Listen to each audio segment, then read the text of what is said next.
Kumusta mga kasaliksik? Maniniwala ka ba kung sasabihin ko sa iyo na mayroong mga imbensyon na kahit pa sobrang kakaiba tila ba wala namang kwenta ay naging dahilan naman para yumaman ng mga taong nag-imbento nito?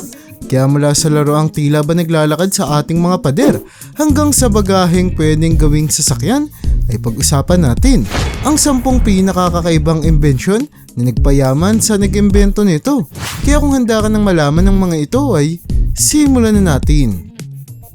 Number 10, Wacky Wall Walker. Hindi na bago sa ating kaalaman na ang mga laruan ay kadalasang nakadesenyo para sa mga kabataan na talaga namang may papakita sa nangyari sa laruan na ito na kung tawagin ay Wacky Wall Walker na naimbento noong 1983 kung saan dahil sa cute nitong itsura na tila ba isang gagamba at ang madikit niyang pangangatawan na matapos ihagis sa pader na nagiging dahilan para magmistula siyang naglalakad dito ay talaga namang hindi na nakakagulat pang paniwalaan kung gaano na lamang ito kinaadikan ng mga kabataan noon. Ang Wacky Wall Walker na kahit pa hindi masyadong praktikal at nakatuto ang laruin kung titignan sa kasalukuyang panahon ay nakakolekta naman noon ng humigit kumulang 80 milyong dolyar. O kung sa pera natin, yan ay umaabot na ng 4 na bilyong piso. Dulot na 240 milyong ganito ang nabenta sa merkado na hindi may tataging naging dahilan para maging milyonaryo ang kumpanyang may gawa nito. Number 9, Furby. Mataas ang posibilidad na pamilyar ka na sa laruang ito na kung tawagin ay Furby na tila ba isang stuffed toy na may kakayanang igalaw ang kanilang muka, mata at gumawa ng ekspresyon na talaga namang nagbigay aliw mapabata man o matatandang nagkaroon nito. Kung saan dahil sa kaya rin nilang magsalita ay talaga namang hindi na nakakagulat pang malaman na noong ilabas ito sa merkado ay halos 2 milyong Furby na agad ang naibenta sa loob lamang ng isang taon na umabot sa 40 milyon sa 2 taon lamang ang nakalipas na talaga namang nagpapakita kung gaano kalaking yaman ang naibigay nito sa kumpanyang gumawa sa kanila. Sasabing bilyong-bilyong dolyar ang nakuha ng kumpanya mula sa pagbebenta lamang ng Furby. Dulot ng ilang limited edition ng ganitong laruan ay umaabot na ang halaga sa daan-daang libong dolyar o kung sa pera natin yan ay tumataginting na ilang milyong piso. Number 8, Tamagotchi. Kagaya ng mga Furby ay sigurado akong alam mo na ang laruan na ito na kung tawagin ay Tamagotchi, kung saan isa ito sa pinakasikat na laruan noong araw. Sa kadahilan ng gamit ito ay makakapag-alaga ka ng iyong sariling Tamagotchi na sadyang kailangan ng atensyon dulot na madali lamang silang mamamatay. Kung kaya't kadalasang ang buong araw ng mga tao noon ay nakatalaga lamang para alagaan ang kanilang mga alagang Tamagotchi. Sinasabi na umaabot sa 80 milyong Tamagotchi na ang naibenta kung saan hanggang ngayon ay patuloy pa rin itong nabibili. Ngunit ayon sa mga eksperto ay mainam na hindi na tayo kumuha ng mga Tamagotchi. Dulot na sa dami ng naibenta nito noon ay isa na siya sa pinakamalaking rason kung bakit napakarami ring plastic ang itinatapon at kasalukuyang sumisira sa ating planeta. Number 7, Snuggies. Alam mo ba na mayroong naimbentong kasuotan kung saan nakadesenyo ito upang maging atin na ring kumot sa malamig na panahon? Ito ay ang mga Snuggies na sa sobrang komportable raw suotin ay talaga namang naging paboritong kasuotan ng napakaraming mga tao kahit na hindi naman malamig ang panahon. Naging dahilan rin para isuot nila ito sa kahit pa sa mga pampublikong lugar na nagpapakita lamang kung gaano nila ito nagustuhan.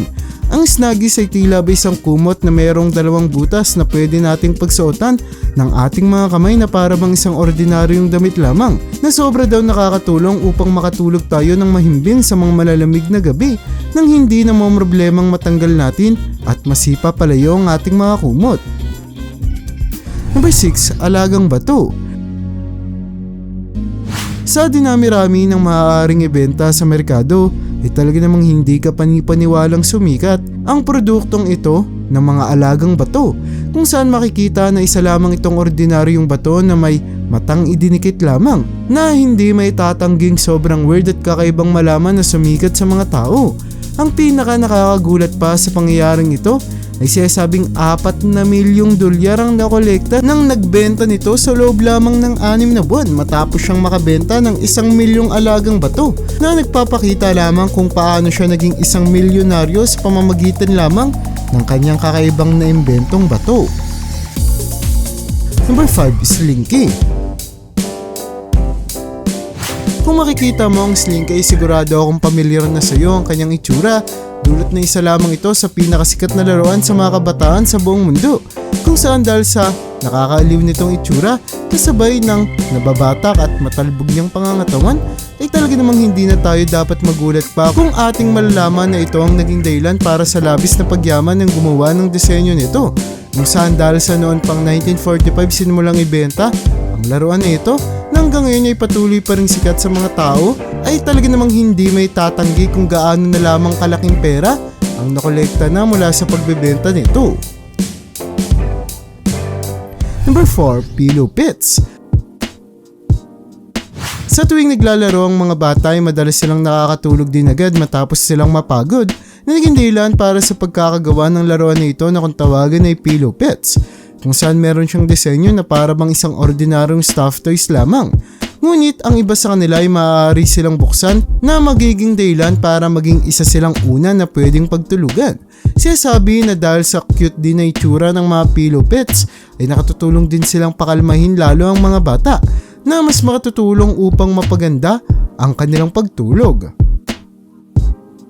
Number 3, IFART app. Maniniwala ka ba kung sabihin ko sa iyo na mayroong isang application ang ginawa kung saan maaari kang gumawa dito ng mga tunog ng pag-utot? Mahirap paniwalaan na maraming mga tawang natatawa at nasisiyahan sa konsepto ng pag-utot na naging dahilan para sa pagkakaimbento ng IFART app o iFart app na kahit pa hindi praktikal at halos walang kahit na anong silbi sa ating pang-araw-araw na pamumuhay ay sasabing nakakolekta ng 10,000 dolyar sa loob lamang ng isang araw. Yan ay may higit kalahating milyon na nagpapakita lamang na posible ka pa rin makakuha ng pera kahit pa sa isang bagay na sinasabi ng marami na walang kwenta. Number 2, Slap Bracelet. Ang isa pa sa mga laruan na sigurado akong pamilyar ka na ay ang mga ito na kung tawagin ay Slap Bracelet, na sa umpisa ay isang paderechong tila baba ka lamang na magiging isang bracelet kung ihahampas mo ng malakas sa iyong pulsuhan, na naging dahilan para maging madalas noong makita ang mga taong mayroong mapulang mga bisig. Simula 1983 hanggang 1990 ay sobrang sikat ng mga slap bracelet na mabilis rin namang itinigil, dulot na may mga lumabas na balita patungkol sa mga taong kailangang dalhin sa ospital matapos silang mapahamak dahil sa paulit-ulit na paghampas ng slap bracelet sa kanilang mapulsuhan, na sinasabing naging dahilan para sa maraming mga komplikasyon sa kanilang katawan. Bago tayo dumako sa una sa ating listahan ay gusto ko munang makita mo ang sadyang kakaibang imbensyon na ito mula sa bansang Japan na kung tawagin ay Face Slimmer Exercise Mouthpiece, na talaga namang sumikat para sa mga kababaihan sa bansa.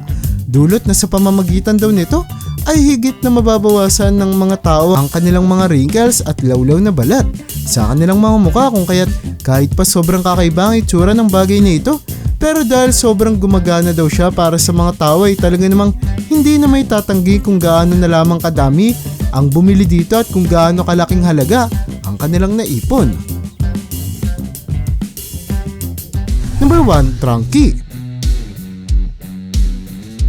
Sa tuwing meron tayong bakasyon o gala ay hindi may tatangging kinakailangan natin ng mga bagaheng paglalagyan ng ating mga gamit, at kung sakaling may kasama tayong mga bata ay talaga namang kinakailangan natin ng paraan para makontrol ang kanilang kakulitan, na naging dahilan para sa pagkakaimbento ng Trunky na inilabas sa merkado taong 2006, kung saan nagsisilbi itong bagahe na pwedeng paglagyan ng ating mga kagamitan na pwede rin gawing sasakyan ng mga bata, na hindi lamang nakatutulong para mabigyan sila ng kasiyahan, kundi ay nakatutulong din para masiguradong hindi sila magpapagala-gala na maaari pang maging dahilan ng kanilang pagkawala, kung saan dahil sa sobrang praktikal ng mga Trunky bilang isang gamit para sa mga magulang ay talaga namang hindi na tayo dapat magtaka pa kung sadyang maraming mga pamilya ang bumili at kasalukuyang gumagamit pa rin ito.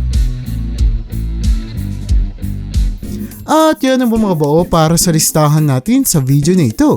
Talaga namang napakaraming mga kakaiba at hindi ka panipaniwalang imbensyon ang nagawa at kasulukuyang ibinibenta na sa ating merkado, kung saan kahit pa ang karamihan sa kanila ay tila ba wala namang kwenta at hindi naman magagamit, ay dahil sa kanilang kakaiba at nakakamanghang itsura ay marami pa ring mga tao ang nakakalina.